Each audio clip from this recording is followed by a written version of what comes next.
Continue with Bobby the Brave sometimes. It's finally Monday morning. PE class is around the corner.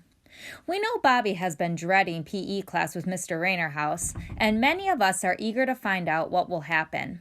One thing strong readers always do is pay attention to how their characters handle challenges. So today, let's see how Bobby handles his concerns with courage. Chapter 12. A Room Full of Fears.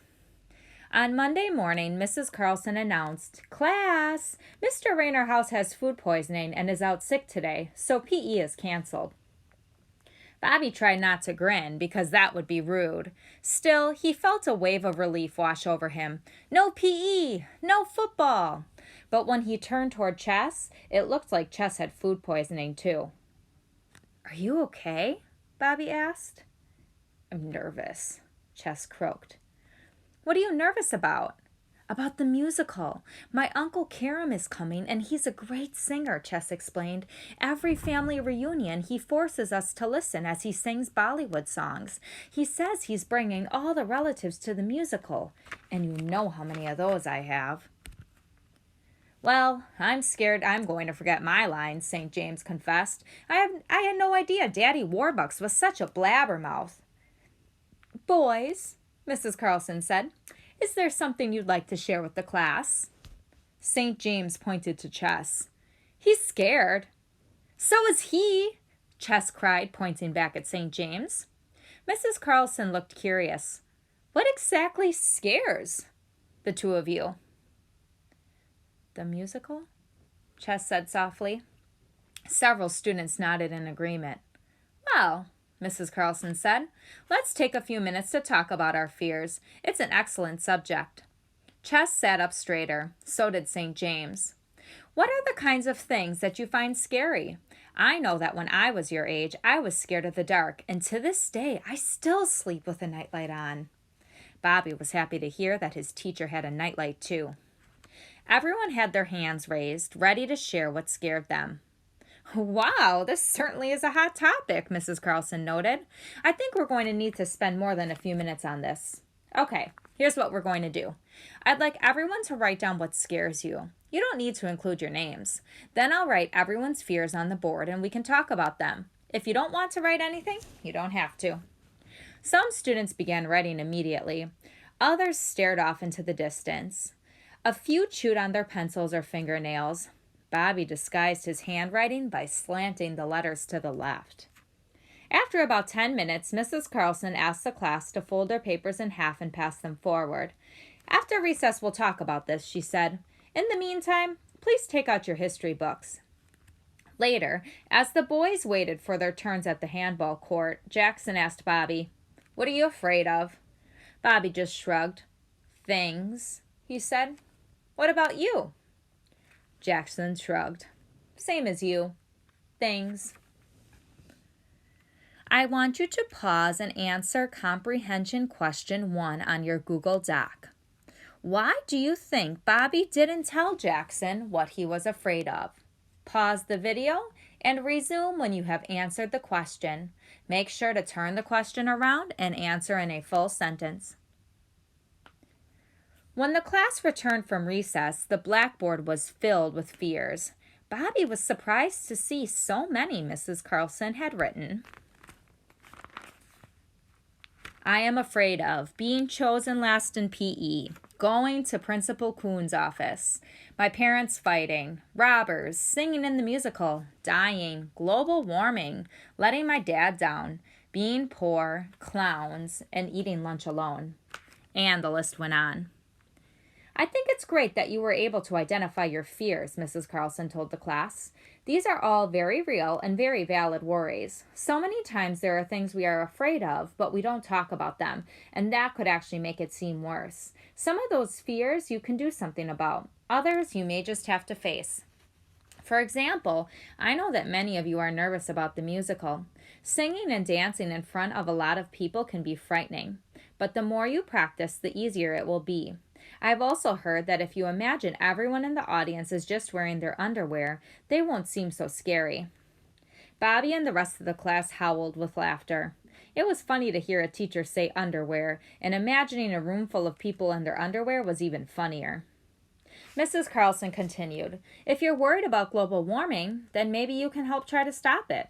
You may not be able to do this single-handedly, but just knowing that you are part of the solution may make you feel better. Does anyone else have some ideas on how to cope with any of these fears?" You don't have to say which one is yours. Jillian Czar raised her hand. "If you are afraid of clowns, then don't go to the circus." "That's good thinking," Mrs. Carlson said. She pointed to Swoozie. "If you don't want to go to Principal Coon's office, then you shouldn't do anything bad," Swoozie said, looking at St. James. "Oh, and I'm scared of robbers. One of our lawn gnomes got stolen a couple weeks ago, and in the middle of the day, too." Bobby's eyes grew big when he heard this. "You should carry a dart gun and a cage to capture the small animals with sharp teeth," Jackson said. "Plus, always bring some bait, like a pepperoni pizza." As the class discussed everyone's fears, Bobby waited for someone to come up with a solution to his, but nobody did. "And so remember," Mrs. Carlson said at last, "talk to someone about your worries. Don't let them grow inside of you. Find someone you trust and share how you feel. You'd be surprised at how just talking can make you feel better." And then we see a photo of Bobby's fear, which was letting my dad down. I want you to pause the video and answer comprehension question number 2 by turning the question around and answering with a full sentence. Why do you think Bobby is afraid of letting his dad down? Resume the video after you've answered. Casey whacked her brother over the head with Wandy 2, her new wand. "Bobby, wake up!" Bobby groaned and buried himself deeper under his covers. Was it Wednesday already? Mr. Rainerhouse had probably recovered from his food poisoning, and that meant there would be PE today. Maybe it would be best just to stay in bed and avoid Wednesday altogether. After a while, it grew quiet. Good, Bobby thought. Casey has left. It was getting stuffy under the covers, but when he came up for air, splash! "Casey!" Bobby yelled. "Why did you do that?" "Do what?" Casey smiled sweetly as she tried to hide an empty water glass behind her back. "Mommy told me to wake you up. Now get up, Bobby, Bobby, Bobby." "Hey, sleepyhead," Mrs. Ellis Chan said when Bobby finally made it downstairs to breakfast. "Since when did you start taking showers in the morning?" "I didn't take a shower," Bobby growled. "It was raining in my room." Casey giggled. "Get some cream of wheat waffles for you right here," his father said, placing a plate of charred blobs in front of him. Bobby glanced at Annie, who was shaking her head and mouthing, "Don't eat them." She was wearing her football helmet and a jersey. He used to wonder why she wore it every day. Now Bobby realized why. If he could play football as well as Annie, he'd do the same thing so everyone would know that he was important. At her last football game, the entire Ellis Chan family sat in the bleachers and cheered as Bobby's big sister completed pass after pass. "Eat up, Annie," her father said, refilling her glass with milk. "You want to bulk up for your game on Friday. When the other team sees you out there passing the ball, they'll wish they never heard of the Rancho Rosetta High School Tigers." On the walk to school, Bobby was unusually quiet. "What are you thinking about?" Holly asked. She offered him half of her toasty Oatsie bar. "Nothing," he said as he munched. "Worried about Mr. Rainerhouse?" "Yeah," Bobby admitted. "Is your dad coming to school?" "I didn't even tell him about Mr. Rainerhouse," Bobby said. "He'd probably get all upset to learn we're playing football during PE.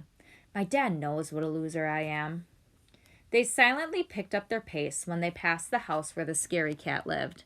Cobwebs crowded the windows, and the creaky wooden gate was falling apart. Paint peeled off the sides of the house. It seemed ready for Halloween, except that it always looks like that. "I can't imagine your dad calling you a loser," Holly said once they cleared the Halloween house. "He doesn't have to say it," Bobby replied glumly. "I just know it." For once, Bobby wished the clock would slow down. He was dreading PE more than he ever dreaded anything in his life. During silent study, Bobby made up a list of things he would rather do than face Mr. Rainerhouse. 1. Go to the dentist. 2. Eat a bug. 3. Be friends with Jillian Czar. 4. Get a mohawk. Then he crossed out number 3 and replaced it with clean the attic. When the dreaded hour for PE finally arrived, Mr. Rainerhouse beamed at him with such intensity that Bobby was momentarily blinded.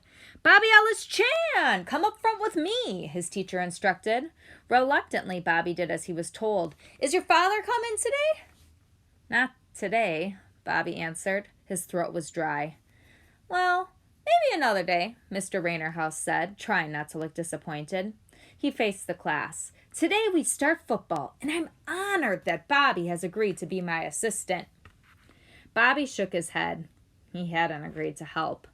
Some of the girls snickered. "First, we'll break into 4 teams. Bobby, it seems only right that you be a team captain. Volunteers for the other captains?"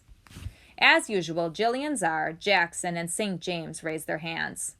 "All righty, let's begin. Bobby, you pick first," Mr. Rainerhouse instructed.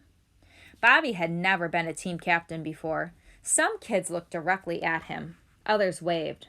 A few jumped up and down. Chess held his hands up as if pleading and gave Bobby the same wide-eyed look Wilbur used when he wanted another biscuit. "Chess Kapoor," Bobby said. Chess grinned so wide that it took up half his face. As he stepped behind Bobby, he whispered, "Thank you, thank you, thank you." As Bobby expected, Jillian, Jackson, and St. James picked the most athletic kids. When it was Bobby's turn to pick again, he called out, "Holly Harper." A murmur ran through the class. A girl had never been on a team with the boys before. But the way Bobby figured it, since there were 3 boy team captains and 1 girl team captain, some girls would have to be with the boys anyway. Holly high-fived with Chess as she took her place behind Bobby. When the last person was called, Bobby's team included Chess, Holly, Swoozie, Amy, and Amelia, 2 girls Bobby always had trouble telling apart, and Kip, a boy who was semi-famous because in 2nd grade he had broken both wrists in a freak bowling accident. Once the teams were decided, Mr. Rainerhouse tossed footballs to each team captain. Bobby caught his and looked around to see if anyone had noticed. "Let's begin with the basics," Mr. Rainerhouse shouted. Everyone took turns holding the ball. At least Bobby knew how to do that. When it came to throw, Jillian Czar's ball spiraled way past the tetherball courts. St. James and Jackson were pretty good at throwing too. Swoozie's ball somehow went straight up, and Chess's ball hit Holly in the knee. Then it was Bobby's turn. "Okay, everyone, gather around," Mr. Rainerhouse said. "I want you all to see this." Bobby felt his chest tighten. Was he having a heart attack? What if he collapsed right now? He felt like throwing up. That was a sure pass out of PE. Maybe if he had a heart attack, threw up, and broke both wrists, he could get out of PE for the rest of the year. Mr. Rainerhouse handed Bobby a football. "Show these kids how to throw. I'll go long and you pass it to me." Bobby watched in silent panic as Mr. Rainerhouse jogged to the far side of the playground. He looked like a speck. Bobby realized that if he turned around and ran home right now, Mr. Rainerhouse would have a hard time catching up with him. "Any time now," Mr. Rainerhouse shouted. "I'm ready." Bobby motioned for Mr. Rainerhouse to come closer, then closer still, until he was about 5 feet from him. Bobby tossed him the ball. "What was that?" Jillian Czar asked. "Are you playing hot potato?" Mr. Rainerhouse shook his head. "I'm disappointed," he said. Even though Bobby was standing still, his heart was racing. He was glad his father wasn't there to see this. "Bobby, it was unfair of me to ask you to show off in front of everyone," he heard Mr. Rainerhouse say. "We all know that if you're 1/10 the athlete your father is, you could make that ball sail over the school into the street. Yet you chose not to show off. That's the sign of a true gentleman." St. James started to say something, but stopped when Holly pinched him.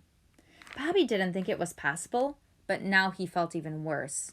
Mr. Rainerhouse had gotten it all wrong. He wasn't 1/10 the athlete his dad was. He wasn't even 1/100th. The class dragged on. Bobby's team was as bad as he thought they'd be. At one point, both Chess and Bobby fell down when they ran into each other. And when Holly scored a touchdown for the opposing team, she looked like she was going to cry. By the time the class was over, Bobby was ready to hide under a rock. But Mr. Rainerhouse had other plans. "Bobby," he said, "stay behind and help me." In silence, Bobby and Mr. Rainerhouse returned the football equipment to the PE shed. Finally, Bobby spoke up. "Mr. Rainerhouse, I'm sorry I'm so lousy at football. I can't even throw." Mr. Rainerhouse smiled at Bobby. He didn't look nearly as scary when he smiled. "You can throw," he said. "Well, okay, so maybe when you throw, your ball doesn't go as far as you'd like, or even in the right direction, but you can throw. In fact, I was quite impressed when you threw the ball and it spiraled behind you. I've never seen that before. Listen, Bobby, if you just practice, you can probably get a lot better. I'm sure your dad can help you get really good at football." "But what if I don't want to play football?" Bobby blurted out angrily. "Do I have to just because my dad did?" He covered his mouth. Bobby had never said that out loud before. "You have a good point," Mr. Rainerhouse said slowly. He sat down on the bench and motioned for Bobby to sit too. "My father wanted me to be a doctor, like him. I even started to study medicine until I realized that being a doctor wasn't who I was meant to be." Bobby nodded. Mr. Rainerhouse knew how he felt. "I'm sorry I put you on the spot," his teacher continued. "I was so thrilled to learn who your father is that I mistook you for him." Hearing this made Bobby laugh. No one had ever mistaken him for the freezer before. "Thanks, Mr. Rainerhouse," Bobby said. "That's a first." As Mr. Rainerhouse walked him back to room 15, Bobby thought that maybe Mr. Rainerhouse wasn't so awful once you got to know him. In fact, he no longer seemed like a mean PE teacher. Instead, Mr. Rainerhouse almost seemed like a regular person. Chapter 14, Dress Rehearsal. "And bring your costumes tomorrow," Mrs. Carlson reminded the class. "We'll be having our one and only dress rehearsal." St. James hoisted his backpack over his shoulder. "You should see my Daddy Warbucks costume," he bragged. "It's got shoulder pads and everything. I look so good." Bobby zipped his Troy Eco backpack shut. His father had been working on his costume forever, but he refused to let anyone see it. Bobby wasn't sure what to expect, especially since his dad had never sewn anything before, unless you counted an upside-down patch on Annie's Letterman's jacket. That afternoon, when Bobby got home, Casey and Wormy Worm greeted him. "You should be more careful," Bobby advised his sister as she dangled her worm in his face. "I'm not sure if Wormy likes that." "Oh!" Casey gently kissed her worm, then placed him back in the dirt patch. "Bobby, want to play? Please?" Bobby had homework, plus he needed to check on his Sandy costume. But when he looked at Casey, who had her eyes screwed shut and her fingers crossed, he said, "Okay, but just for half an hour. I have important things to do." "Will I have important things to do when I'm big like you, Bobby?" Casey asked as she followed him into the house. He nodded. "Sure. In fact, you already do a lot of important things." Casey's jaw dropped. "I do? Like what? Tell me." "Well, you take good care of Wormy Worm," Bobby said. Casey nodded. "And you always make sure your crown is on straight." Casey touched her crown. "Princess Becky says that a true princess always wears her crown with pride." "What else, Bobby? What other important things do I do?" He gave it some thought. "Well, Mom always asks you to wake me up in the morning so I'm not late to school. And if you didn't do that and I was late every day, then I might get kicked out of the 4th grade. And if that happened, I couldn't get into 5th grade or any other grade, and I might end up a ne'er-do-well." "Bobby," his little sister asked, "what's a ne'er-do-well?" "I'm not sure," he answered. "I heard it on the Hop Along Howdy Cowboy show, and I don't think it's a good thing." Casey's eyes welled up with tears. I don't want you to become a ne'er-do-well, she sobbed, flinging her arms around him. I promised to keep up with my important things. Wow, if you weren't here for me, you'd be a ne'er-do-well. Wait till I tell Dada do. As Casey raced to her room to talk to her stuffed dragon, Bobby couldn't help but smile. He liked being a big brother. Mrs. Ellis Chan had left Bobby's afternoon snack on the kitchen table. Today it was a hunk of cheddar cheese, some green grapes, and what looked like either a cookie or maybe mashed potatoes. Or, knowing his father, a combination of both. How was school? His dad's voice asked behind him.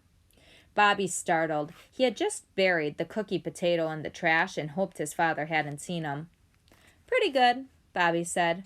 We need to bring in our costumes tomorrow for the dress rehearsal. Worry washed over Mr. Ellis Chan's face. Oh, was all he said. How about we go to the fabric store? There was a little accident. Well, not an accident, but, well, we need more fabric. Will it be done in time? Bobby asked. It would be embarrassing to be the only kid without a costume. Well, it won't be ready by tomorrow, but I promise I'll be done in time for the show. Casey was happy to be back at So What. She took dozens of spools of thread from the shelves and then stacked them into towers on the floor. Bobby helped her put them back as the store lady stood over them and glared. And make sure the colors are in the correct places, she snapped. Once that was finished, Casey tagged along as Bobby went in search of the furry fabric. Here it is, Bobby called out to his father once he found it. Achoo! Excuse me. Bobby sneezed all the way to the cash register as he carried the fake fur. The grumpy store lady frowned when she saw him and Casey, but then gasped when she recognized who was with them. The freezer! She exclaimed as she tilted her head back and looked up. Wow! Wait one moment. She dialed the phone and handed it to Mr. Ellis Chan. If you could just growl to my husband, he'll be thrilled. We're both big fans. Oh, and these must be your darling children. Don't they look sweet? Here, kids, have a lollipop. Have two. At the dress rehearsal, Holly's hair and costume were all old-fashioned-y, just as one would expect of Miss Hannigan. St. James stood taller wearing his Daddy Warbucks suit, and Swoozy made the perfect little orphan Annie and even wore a red wig. Everyone looked like they had just stepped off a Broadway stage. Except, of course, for Bobby. Instead of a Sandy costume, he was wearing his usual skater shorts and a Troy Eagle t-shirt. My father says to tell you that my costume will be done in time, Bobby mumbled to Miss Carlson. He kept his eyes on the ground as he spoke. As the rehearsal progressed, Bobby got swept up in the show and forgot he wasn't dressed as a dog. His barking had never been better. He even added some yelps and a long, inspired howl that made everyone laugh. Was this how Dad felt when he scored a touchdown, he wondered? His sister Annie might be a good quarterback, but could she be half the mutt Bobby was? He couldn't wait for the show and imagined his father proudly telling the other parents, "See that dog? That's my boy." Now that we have reached the end of our Read Aloud for today, go to your Google Doc and answer your third comprehension question. Even though Bobby was the only kid without a costume, how did he show a positive attitude about his role as a dog during the dress rehearsal? Make sure to turn the question around and answer in a full sentence. We'll discuss it during our Zoom today.